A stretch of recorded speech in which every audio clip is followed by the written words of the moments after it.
Hello everybody and welcome. In this video I'm going to show you how to perform hard reset on your Razer Opus. To perform a hard reset you should use a mini jack cable. Right here at the right ear cup we have this port, so connect mini jack right here, and after that press and hold power button, volume down button and volume up button at the same time. So press and hold it.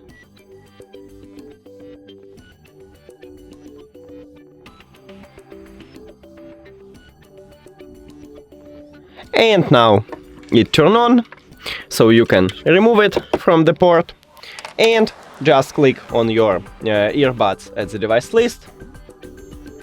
And we did it! Thank you for watching this video. If you found it helpful, please consider subscribing to the channel and leave the like on the video. It's really important to us. See you later!